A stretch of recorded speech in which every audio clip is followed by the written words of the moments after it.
ഇന്ന് അപ്പോസ്തലനായ പൗലോസ് അപ്പോസ്തലനാകുന്നതിന് മുമ്പ് പൗലോസിൻ്റെ പേര് ഷൗൽ എന്നാണ്.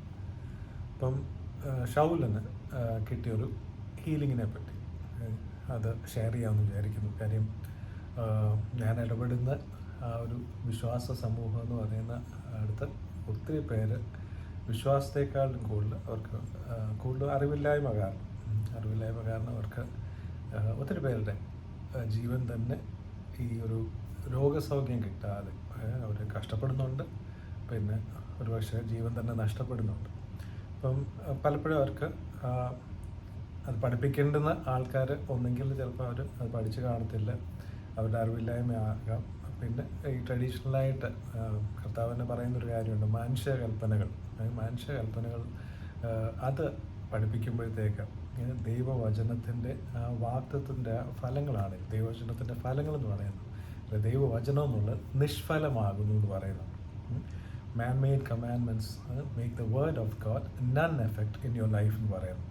അപ്പം വചനം പറയുന്നതിനേക്കാളും വചനം പ്രാക്ടീസ് ചെയ്യാതിരിക്കുകയും പ്രാക്ടീസ് ചെയ്യാൻ പഠിപ്പിക്കാതിരിക്കുകയും ചെയ്യുമ്പോഴത്തേക്ക് അവിടെ പലപ്പോഴും മനുഷ്യൻ്റെ കൽപ്പനകളും പാരമ്പര്യമായിട്ട് അത് പ്രാക്ടീസ് ചെയ്തൊക്കെ പോകുമ്പോഴത്തേക്ക് പലപ്പോഴും ദൈവവചനത്തിൽ സൗഖ്യമുണ്ട്. ദൈവവചന പ്രകാരം അത് ചെയ്യേണ്ട രീതികളുണ്ട്, റിസീവ് ചെയ്യുന്ന രീതികളുണ്ട്. അപ്പോൾ ഇതെല്ലാം നമ്മൾ അറിഞ്ഞിരിക്കേണ്ടത്. അപ്പം വിശ്വാസം എന്നുള്ളത് വചനത്തിൻ്റെ കേൾവിയാൽ, അതാരെങ്കിലും പഠിപ്പിക്കുകയൊക്കെ ചെയ്യുമ്പോഴാണ് നമ്മൾ കേൾക്കുന്നതെന്ന് പറയാം, അല്ല വായിക്കുന്നതിലല്ല, കേൾവിയാൽ. കാര്യം നമ്മൾ സ്കൂളിലെ ടെക്സ്റ്റ് ബുക്ക് ആണെങ്കിലും പിള്ളേർ തന്നെ വായിച്ച് പഠിക്കാനല്ല നമ്മൾ പറയും. നമ്മൾ സ്കൂളിൽ പോവുകയും അവരെ അന്നന്ന് പഠിക്കാനും എല്ലാം നമ്മൾ അവരെ എൻകറേജ് ചെയ്യും. അങ്ങനെ അവർ ഓവർ ദ ഇയേഴ്സ് ഒരു മാസ്റ്റേഴ്സൊക്കെ കഴിയുമ്പോഴത്തേക്ക് 10-20,000 മണിക്കൂർ അവർ ക്ലാസ് റൂമിൽ തന്നെ ഇരിക്കുകയാണ്. 20,000 hours ഓൾമോസ്റ്റ് ക്ലാസ് റൂമിൽ മാത്രം അവർ സ്പെൻഡ് ചെയ്യുകയാണ്. അത് കഴിയുമ്പോഴാണ് അറ്റ്ലീസ്റ്റ് അവരൊരു എംപ്ലോയബിളാണ്, ഒരു ജോലി കൊടുക്കാൻ പറ്റുന്ന ഒരു രീതിയിൽ അവർ എഡ്യൂക്കേറ്റ് ചെയ്യുന്ന ആ ടൈം.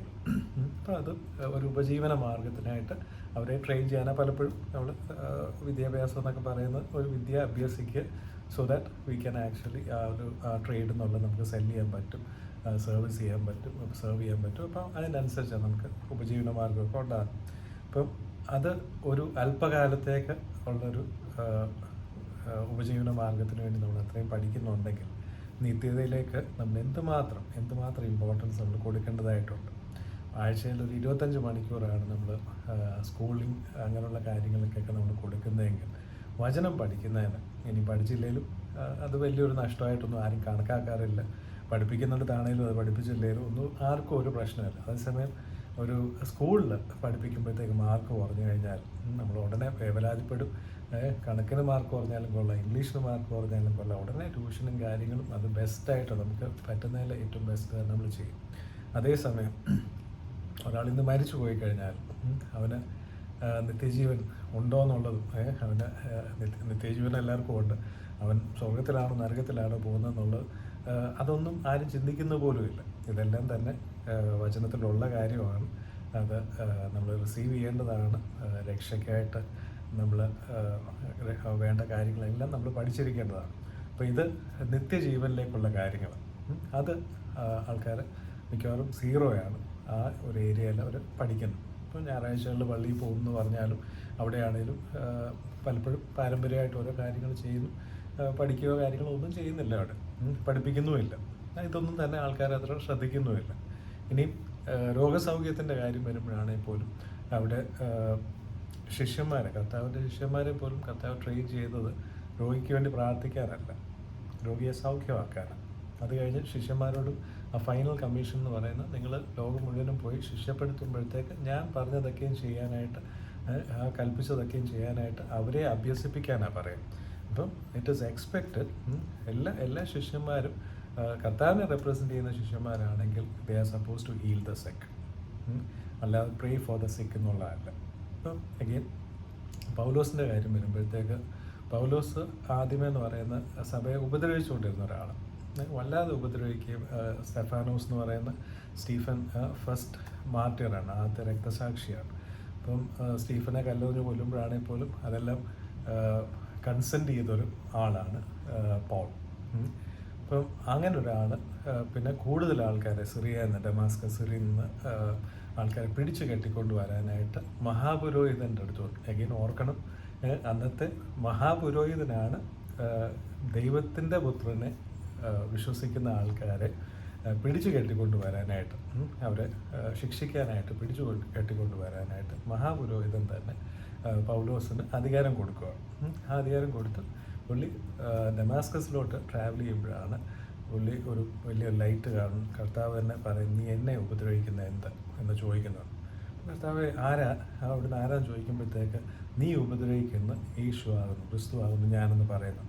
അപ്പോഴത്തേക്ക് ഈ കൂട്ടത്തിൽ പൗലോസിൻ്റെ കണ്ണിൻ്റെ കാഴ്ച നഷ്ടപ്പെടുന്നുണ്ട്. ഇപ്പം 3 ദിവസത്തോളം പൗലോസിൻ്റെ കണ്ണിന് കാഴ്ചയില്ല. അപ്പോൾ ആ ടൈമിലാണ് അന്നേരം ഉപവസിക്കുന്നു. അപ്പം പുള്ളിക്ക് മനസ്സിലായി, പുള്ളിക്ക് തെറ്റിപ്പോയെന്നുള്ള മനസ്സിലായി. പുള്ളി ഇതെല്ലാം ചെയ്യുന്ന ആത്മാർത്ഥമായിട്ടാണ് ചെയ്യുന്നത്. പുള്ളി വിചാരിക്കുന്നത് അത് ദൈവത്തിന് വേണ്ടിയാണ് ചെയ്യുന്നതെന്നുള്ള രീതിയിൽ ചെയ്യുന്നത്. പക്ഷെ അവിടെ കർത്താവ് ഇടപെടുമ്പോഴത്തേക്ക് പുള്ളിക്ക് 3 ദിവസം കാഴ്ചയില്ല. അന്ന് പുള്ളി തെറ്റ് മനസ്സിലാക്കി പുള്ളി ഉപവസിക്കുന്നുണ്ട്. അപ്പം അന്നേരമാണ് അവിടെ തന്നെ ഡമാസ്കസിൽ തന്നെയുള്ള അനന്യാസ് എന്ന് പറഞ്ഞ ശിഷ്യൻ എന്ന് പറയുന്നുണ്ട്.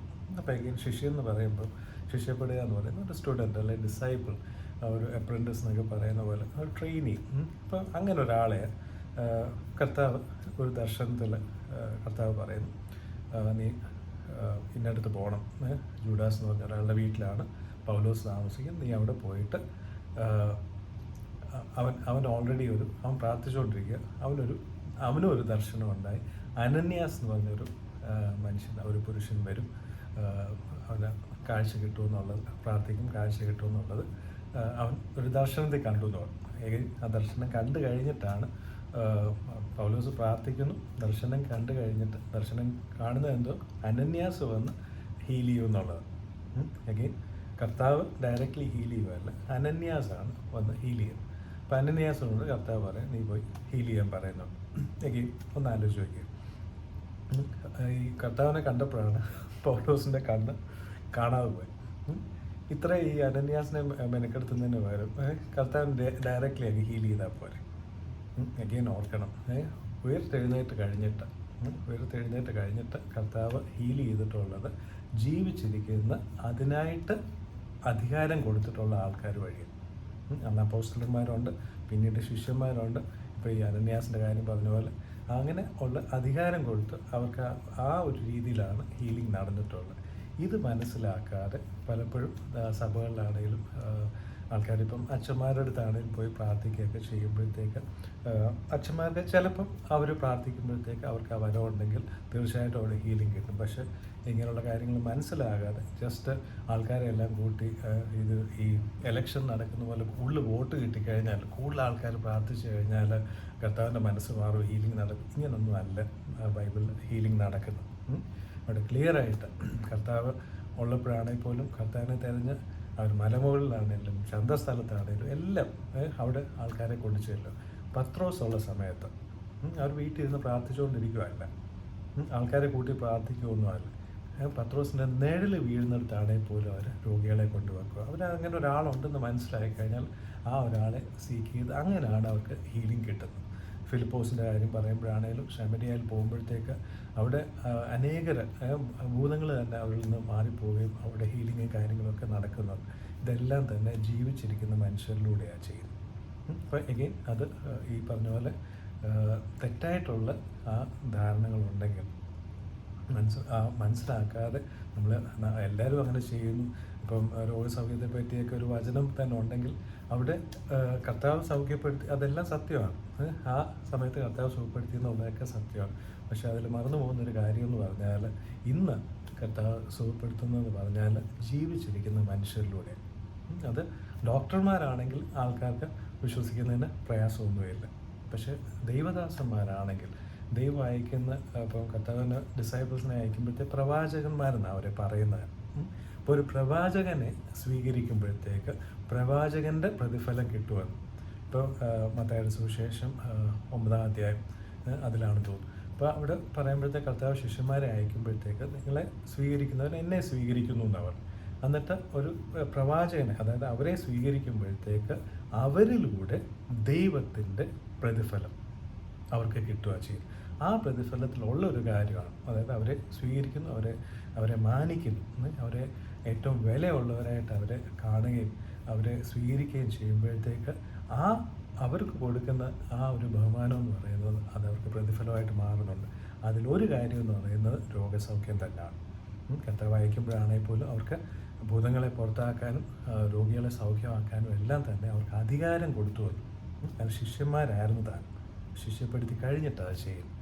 അപ്പം അത് കഴിഞ്ഞിട്ട് അവർ പോകുമ്പോഴത്തേക്ക് ആൾക്കാരെ ഹീൽ ചെയ്യുന്നുണ്ട്. എവിടെയാണ്? അവരെ സ്വീകരിക്കുന്നിടത്ത്, അവരെ മാനിക്കുന്നിടത്ത്. അവർക്ക് ആ ബഹുമാനമില്ല.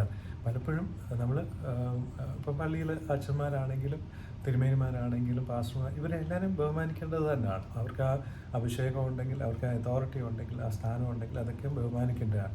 പക്ഷെ പലപ്പോഴും അന്നാണെങ്കിൽ പോലും പുരോഹിതന്മാരോ പരീശന്മാരോ ശാസ്ത്രിമാരോ ഇവരെ ആരെയോ അല്ല കർത്താവ് ഉപയോഗിച്ചു. കർത്താവ് തന്നെ മനുഷ്യരിൽ നിന്ന് ഉള്ള തിരഞ്ഞെടുപ്പല്ല. മനുഷ്യൻ തിരഞ്ഞെടുത്ത ഒരു മഹാപുരോഹിതനല്ല കർത്താവ് എന്ന് പറയുന്നത്. യോഹന്നാനാണെങ്കിലും യോഹന്നാനുള്ള അധികാരം എന്ന് പറഞ്ഞാൽ സ്വർഗത്തിൽ നിന്നുള്ള അധികാരമാണ്. കർത്താവിനും സ്വർഗത്തിൽ നിന്നുള്ള അധികാരമാണ്. കർത്താവിലൂടെ മറ്റുള്ളവർക്കും അത് മനുഷ്യരിൽ നിന്നുള്ള തിരഞ്ഞെടുപ്പല്ല, കർത്താവ് തിരഞ്ഞെടുത്തതാണ്, ദൈവത്തിൻ്റെ തിരഞ്ഞെടുപ്പാണ്. അപ്പോൾ അതിനു മുമ്പാണെങ്കിലും ഏലിയാവ്, എലിശ ഇങ്ങനെയുള്ള ആൾക്കാരെല്ലാം തന്നെ അവർ പുരോഹിതരല്ല. ഐസായ ആണെങ്കിലും എല്ലാം പുരോഹിതരല്ല. അവരെല്ലാവരും തന്നെ ദൈവത്തിൻ്റെ തിരഞ്ഞെടുപ്പാണ്. ഓഫ് കോഴ്സ് അവരെല്ലാം തന്നെ അതുപോലെ അവരുടെ ജീവിതം അതിനായിട്ട് ഒഴിഞ്ഞു വെച്ചവർ, അതിനായിട്ട് വേല ചെയ്തവരാണ്. അങ്ങനെയുള്ളവരെ തിരഞ്ഞെടുക്കുകയും അവർക്കാണ് അധികാരം കൊടുക്കുകയും അവരിലൂടെയാണ് അവർ വചനം പറയുമ്പോഴത്തേക്കെല്ലാം തന്നെ അവിടെ അടയാളങ്ങളായിട്ട് അതിലൊരു കാര്യം എന്ന് പറഞ്ഞാൽ രോഗസൗഖ്യമാണ്. ഇത് തീർച്ചയായിട്ടും ഇത് മനസ്സിലാക്കുക, ഇത് മറ്റുള്ളവരുമായിട്ടും ഇത് ഷെയർ ചെയ്യുക. ഇത് ഒത്തിരി പേർക്ക് അവരെ അറിവില്ലായ്മ കൊണ്ട് ചിലപ്പം ചില പിണക്കങ്ങളും കാര്യങ്ങളും ഈ മിക്കവാറും കർത്താവിൻ്റെ അടുത്ത് പോലും ആൾക്കാർ പിണങ്ങിയിട്ടുണ്ട്. പിണങ്ങി കഴിഞ്ഞപ്പോഴത്തേക്ക് കർത്താവിലൂടെ അവർക്ക് കിട്ടേണ്ടുന്ന കാര്യങ്ങൾ അവർക്ക് കിട്ടാതെ പോവുക ചെയ്ത്. നാസറത്തിൽ കർത്താവ് വളർന്ന സ്ഥലമാണെന്ന് ഓർക്കണം. കർത്താവിൻ്റെ വീട്ടുകാർ, സഹോദരങ്ങൾ പോലും കർത്താവിനെ വിശ്വസിച്ചില്ല എന്ന് പറയുന്നുണ്ട്. അങ്ങനെ വിശ്വസിക്കാഞ്ഞപ്പോൾ എന്നാ പറ്റി? ഇതിനേക്കാളും വലിയൊരാൾ വരാനില്ല. നമ്മളെല്ലാവരും വിശ്വാസികളെല്ലാം ക്രിസ്തുവോളം വളരണമെന്നൊക്കെയാണ്. പക്ഷെ ആരും ആ ലെവലിലോട്ടൊന്നും ചിന്തിക്കാൻ പോലും പറ്റത്തില്ല ആ ഒരു വളർച്ചയെന്ന് പറയും. പക്ഷെ അത് തന്നെയാണ് നമ്മുടെ എല്ലാവരുടെയും വിശ്വാസികളുടെ ഗോൾ എന്ന് പറയുന്നത്, അത് തന്നെ ആയിരിക്കണം. പക്ഷെ ഒന്ന് ആലോചിച്ച് നോക്കി, ദൈവപുത്രൻ തന്നെ വന്നിട്ട് അവർ സ്വന്തം നാട്ടിൽ സ്വന്തം വീട്ടിൽ അവർ മാനിച്ചില്ല, അവർ സ്വീകരിച്ചില്ല, ഇടയ്ക്ക് കൊല്ലാൻ വരെ നോക്കി. അപ്പോൾ അവിടെ എന്തോ സംഭവിച്ചത്? കർത്താവിന് പോലും വീരപ്രവർത്തികൾ ചെയ്യാൻ പറ്റിയില്ലെന്ന് പറയും. അപ്പോൾ ഈ ഒരു കാര്യം അപ്പം ആൾക്കാരെ കർത്താവ് അയക്കുന്നുണ്ട്. ആ ടൈമിൽ കർത്താവേ ഉള്ളൂ.